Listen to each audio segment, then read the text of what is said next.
तो संसद का पहला काम हमने पढ़ लिया था कि संसद का काम होता है कानून बनाने का काम करना। पिछली क्लास में हमने ये देखा। आज हम बात करेंगे कि संसद है, दूसरा संसद का काम होता है बजट है पारित करना। दूसरा काम होता है संसद का बजट पारित करना।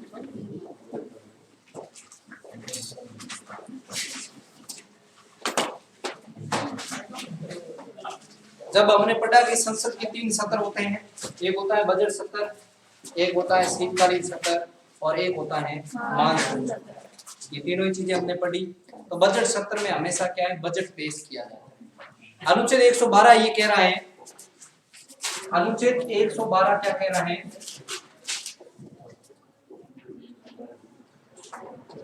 प्रति वर्ष संसद में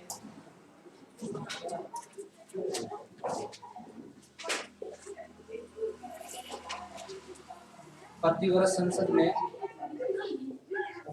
वार्षिक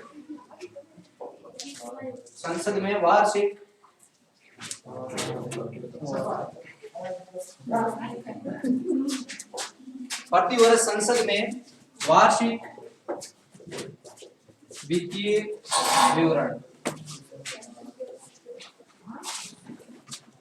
आ जाएगा। वार्षिक वित्तीय विवरण को अपन क्या कहते हैं, बजट कहते हैं। अब देखिए, बजट शब्द नामक जो बजट शब्द है ये संविधान में कहीं पर भी उल्लेख नहीं किया गया है कि बजट रखेगा, लेकिन वार्षिक वित्तीय विवरण के बारे में संविधान के अनुच्छेद 112 में लिखा गया है कि संसद के अंदर वार्षिक वित्तीय विवरण है वो रखा जाएगा। वार्षिक वित्तीय विवरण के तहत संसद का जो बजट होता है वो आता है। अब देखिए आगे, ये जो बजट है ये पहले कहाँ लाया जाएगा, लोकसभा। कहाँ लाया जाएगा, लोकसभा। बजट है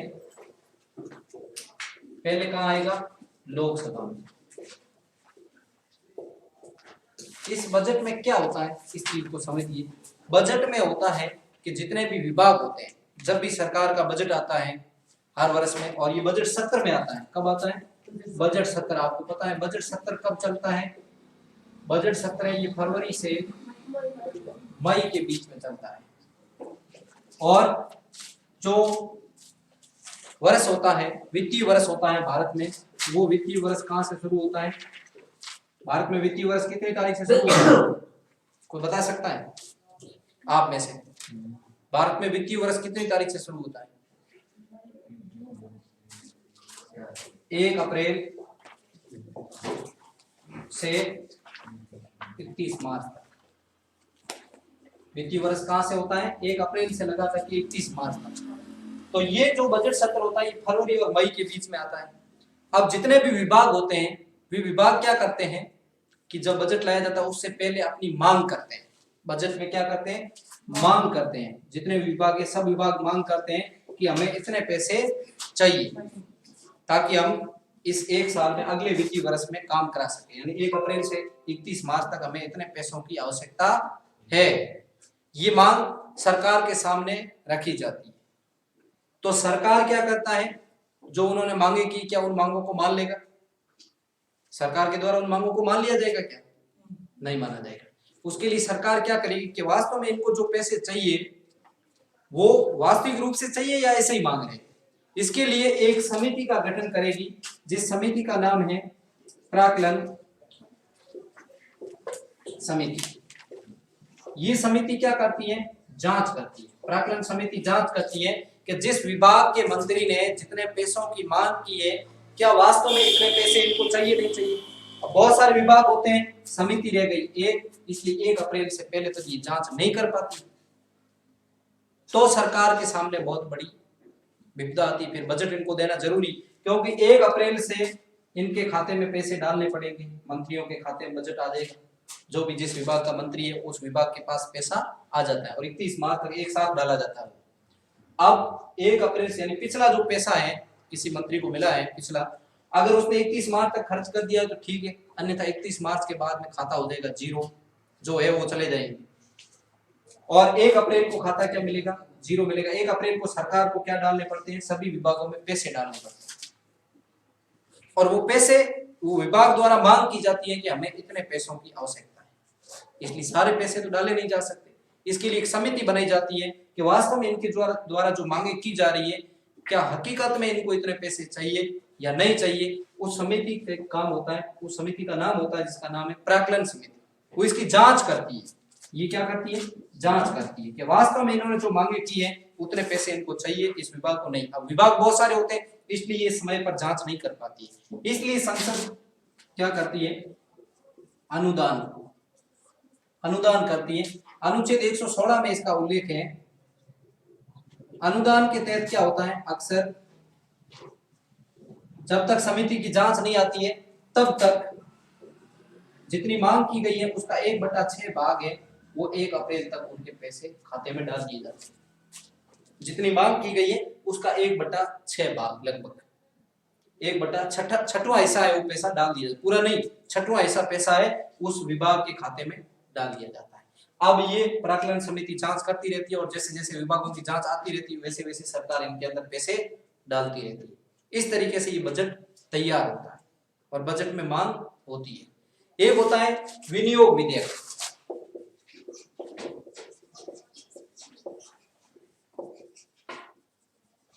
ये भी बजट से संबंधित है। ये अनुच्छेद 114 में इसका उल्लेख है। इसके ऊपर सदन में बहस होती है, जरूर सदन के अंदर क्या होती है? बहस होती है, लेकिन इसके ऊपर मतदान है वो नहीं होता है। मतदान नहीं किया जा सकता। इसमें सदन में बहस जरूर हो सकती है लेकिन इसके ऊपर मतदान नहीं होता। तो इस तरीके से जो बजट है देश का वो दिया जाता है। वापस देखिए मैं बता रहा हूँ, बजट है अनुच्छेद 112 में कहा गया है कि प्रतिवर्ष संसद में वार्षिक वित्तीय विवरण रखा जाएगा। संविधान में बजट शब्द का उल्लेख कहीं पर भी नहीं है। संविधान में क्या है? वार्षिक वित्तीय विवरण। वार्षिक वित्तीय विवरण शब्द का उल्लेख किया गया है कि हर वर्ष जो बजट है वो पारित किया जाता है। बजट कहाँ रखा जाता है? बजट लोकसभा में रखा जाएगा और ये बजट सत्र के अंदर रखा जाता है जो फरवरी और मई के बीच में रखा जाता है। क्योंकि भारत में वित्तीय वर्ष कहाँ से शुरू होता है? 1 अप्रैल से शुरू होता है और 31 मार्च को खत्म हो जाता है। तो 1 अप्रैल तक उनके खाते में पैसे डालने पड़ते हैं विभागों के। अब इस वित्तीय वर्ष में बजट में क्या होता है? अलग अलग विभाग अपनी अपनी मांगे करते हैं और उस मांगों के अनुसार सरकार क्या करती है? उनके विभागों में पैसे डालने का काम करती है। अब उसके लिए सरकार जो उन्होंने मांग की है क्या हकीकत में उसको इतने पैसे चाहिए या नहीं चाहिए, उसकी जांच है तो एक समिति बनाती है जिसका नाम क्या है? प्राक्कलन समिति। ये क्या करती है? इसकी जांच करती है। लेकिन जब तक प्राक्कलन समिति जांच कर लेती है और प्राक्कलन समिति की सिफारिशों के आधार पर पैसे डाल दी जाते हैं और जिस विभाग की जांच नहीं हो पाती है ऐसी स्थिति में अनुदान कहते हैं, जैसे अपन अनुच्छेद 116 में कहा गया है कि जितनी मांग की गई उसका 1/6 भाग है वो 1 अप्रैल से पहले पहले उस विभाग के खाते में डाल दिया जाता है और 31 मार्च तक उस मंत्री ने पैसे खर्च कर दिए तो ठीक है, नहीं किए तो उसमें जितने भी पैसे वो खाता हो जाएगा साफ, कुछ नहीं बचेगा। फिर अगले 1 अप्रैल को और आएंगे पैसे। 1 अप्रैल से 31 मार्च तक 1 साल का पैसा डाला जाता है। मंत्री द्वारा ये मांग की जाती है कि हमें ये काम करवाने, हमें इतने पैसों की आवश्यकता है। तो सरकार क्या करती है? अपनी संचित निधि से। कौन सी निधि से? ध्यान रखना एक चीज, संचित निधि एक होती है आकस्मिक निधि। संचित निधि का उल्लेख है भारतीय संविधान के अनुच्छेद 266(1) के अंदर संचित निधि का उल्लेख किया गया है और संचित निधि संसद के अधीन होती है। किसके अधीन होती है? इसकी चाबी किसके पास होती है? संसद के पास होती है। एक होती है आकस्मिक निधि। आकस्मिक निधि ये राष्ट्रपति जब हमने पढ़ा तो उसमें आपके सामने बात की होगी वित्तीय शब्द। आकस्मिक निधि है ये अनुच्छेद 267 के अंदर है और 267 यानी इसके ऊपर अधिकार किसका होता है? इसके ऊपर अधिकार राष्ट्रपति का होता है। इसकी चाबी किसके पास होती है? राष्ट्रपति के पास होती है। 5000 करोड़ रुपए इसमें होते हैं। कितने? आकस्मिक में। अगर सरकार देश के सामने बड़ी समस्या आ जाए, वित्तीय संकट आ जाए या कोई ऐसी समस्या आ जाए, उसी समय राष्ट्रपति इसकी जो ताला है वो खोलता है, अन्यथा राष्ट्रपति के अधीन में रहती है। ये आकस्मिक निधि कहते हैं। आकस्मिक आवश्यकता पड़ जाए तब ये निकाला जाता है। ये 267 के अंदर उल्लेख किया गया है और संचित निधि है वो संसद के अधीन होती है और संसद है वो हर साल जो बजट जो पैसे देता है वो संचित निधि से देता है। इसका उल्लेख 266 में किया गया है। इस तरीके से देश का बजट बनता है और बजट पारित करने का काम किसका होता है? संसद का होता है। आ गया समझ में सारी चीज या और समझाऊं दोबारा? आ गया तो आप लिख लीजिए। आप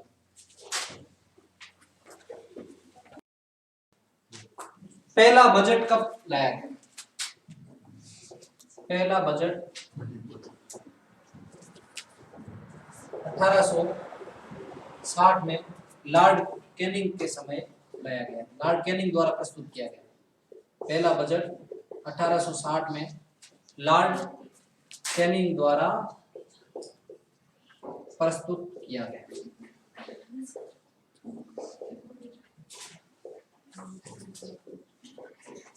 लॉर्ड कैनिंग द्वारा प्रस्तुत किया गया। कब किया गया? 1860 के अंदर पहली बार देश का जो बजट आता है। उस समय आपको पता होना चाहिए कि भारत स्वतंत्र नहीं था, भारत क्या था, अंग्रेजों का गुलाम हुआ करता था। और 1860 में लॉर्ड कैनिंग के समय ये पहला बजट भारत के लिए लाया जाता है। फिर 1921 में आकवर्त, कई स्थानों पर आपको एक वर्त भी समझ, आकवर्त या एक वर्त समिति की सिफारिश पर, आकवर्त या एक वर्त, तो आकवर्त या एक वर्त समिति द्वारा क्या किया गया? सुझाव दिया गया कि बजट को दो भागों में पेश किया जाए, एक सामान्य बजट और एक रेल बजट। समिति द्वारा सिफारिश करने पर 1924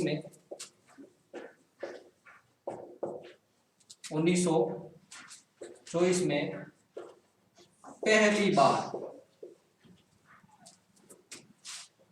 पहली बार रेलवे बजट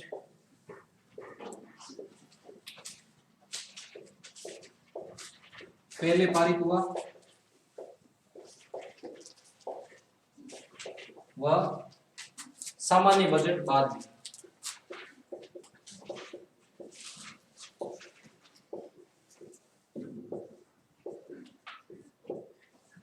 पहले क्या लाया गया? रेलवे बजट, और फिर सामान्य बजट लाया गया।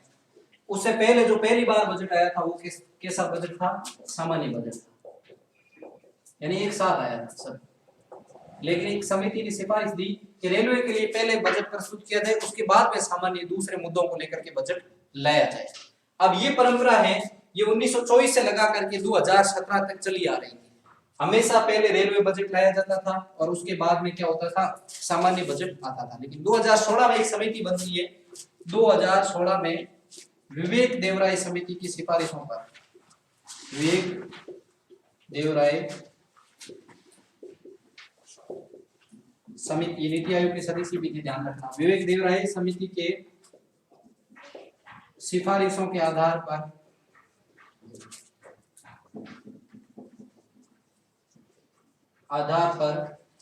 2017 में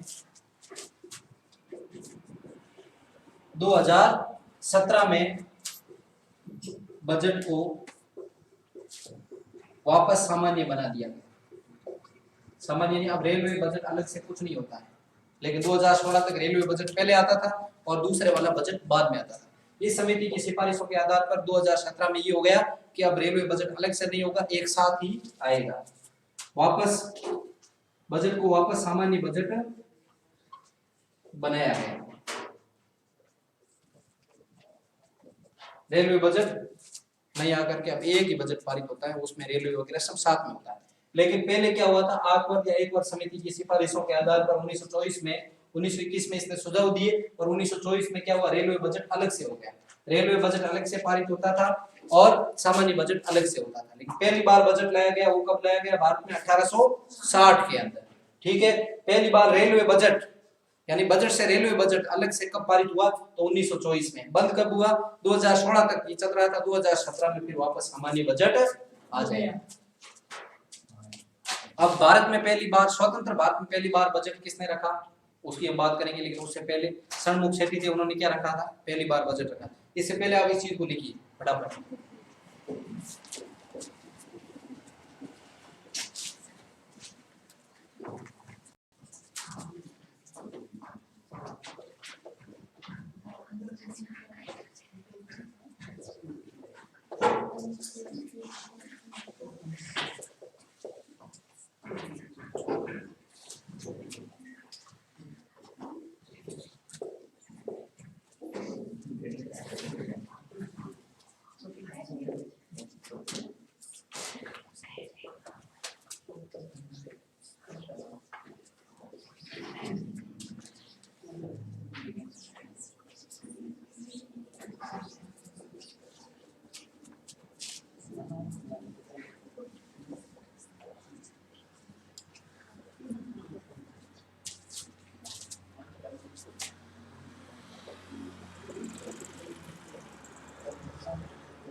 देखो वापस सुनिए इधर। स्वतंत्र भारत का पहला बजट है वो किसने पेश किया था? षणमुख छेटी ने।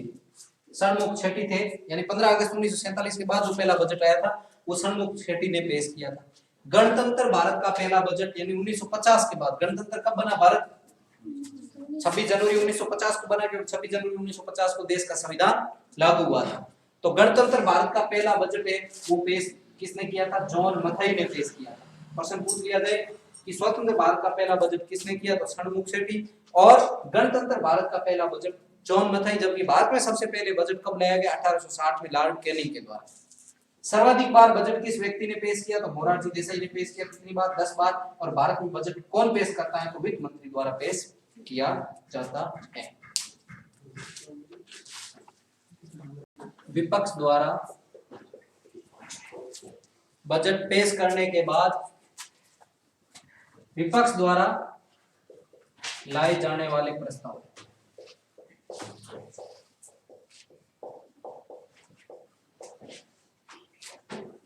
विपक्ष कौन कौन से प्रस्ताव लाती है? सबसे पहले नीतिगत कटौती प्रस्ताव।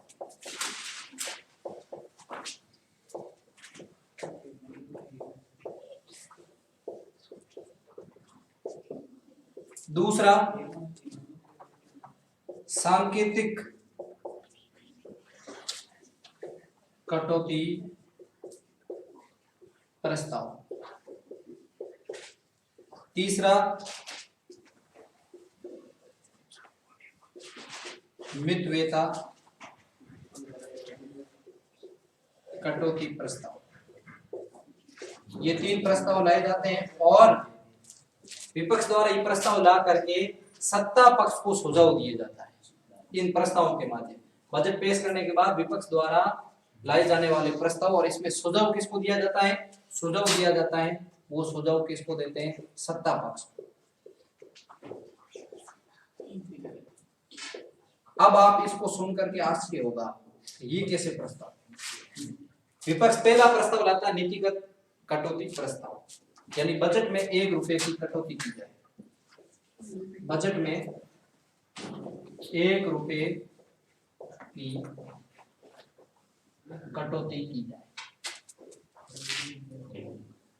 पहला प्रस्ताव लेके आती है कि 1 रुपए की कटौती करनी, जो बजट है उसमें 1 रुपए कम करना। ठीक है, ये विपक्ष की भूमिका निभाता है। वैसे ये प्रस्ताव पारित नहीं होते हैं, लेकिन ये प्रक्रिया चली आ रही है। दूसरा होता है सांकेतिक कटौती प्रस्ताव, यानी बजट में 100 रुपए की कटौती की जाए।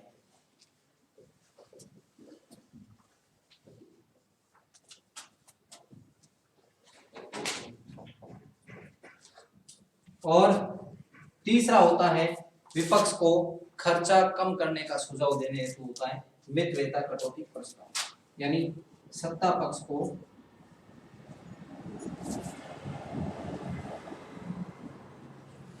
खर्च कम करने का सुझाव।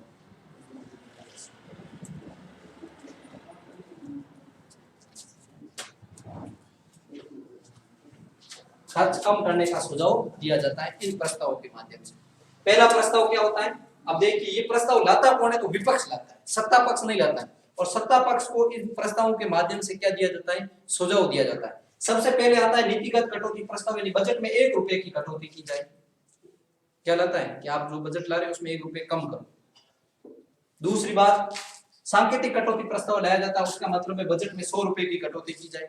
तीसरा होता है मित व्ययता कटौती प्रस्ताव, यानी सत्ता पक्ष को ये कहा जाता है कि आप जो इतना खर्चा कर रहे हो ये खर्च कम करो, लेकिन इनकी बातों को नहीं माना जाता। सत्ता पक्ष ऐसी बातें नहीं मानता है, वो अपने हिसाब से बजट पेश कर देता है। तो ये प्रस्ताव विपक्ष द्वारा लाए जाते हैं। कई बार ये प्रश्न नहीं पूछे जाते हैं, ज्यादातर ये क्वेश्चन आता ही नहीं, लेकिन फिर भी आपकी जानकारी के लिए ये आपको पता होना चाहिए कि विपक्ष द्वारा प्रस्ताव लाया जाता है बजट के समय। तो लिख लो, नोट कर लो, बंद करो, खा लिया। किसके चुनाव में भाग लेते हैं संसद के सदस्य? तो ध्यान रखना, राष्ट्रपति के चुनाव,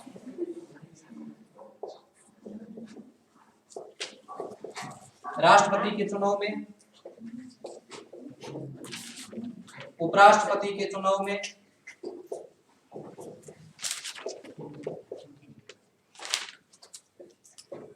लोकसभा अध्यक्ष और उपाध्यक्ष के चुनाव में,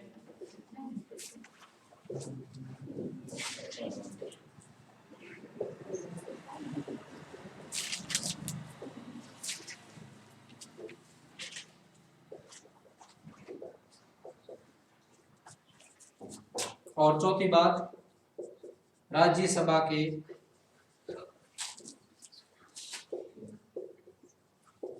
उपसभापति के चुनाव।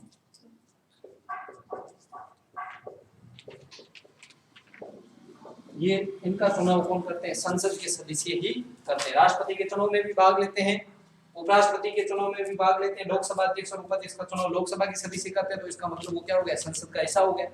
राज्यसभा के उपसभापति का चुनाव राज्यसभा के सदस्य करते हैं, तो इसका मतलब वो भी संसद का हिस्सा हो गया। इनका चुनाव ये करते हैं।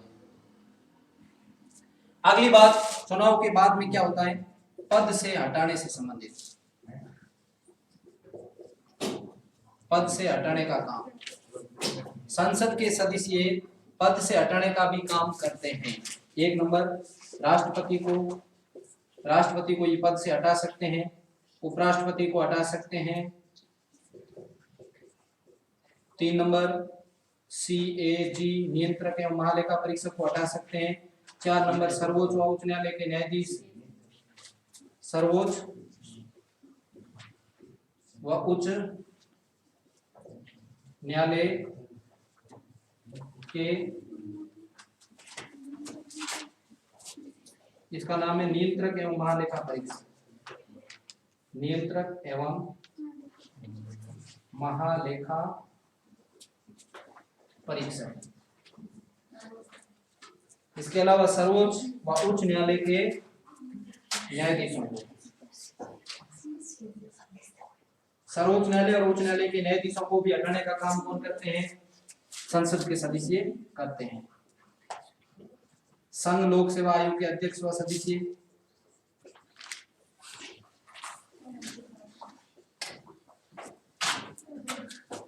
संघ लोक सेवा आयोग के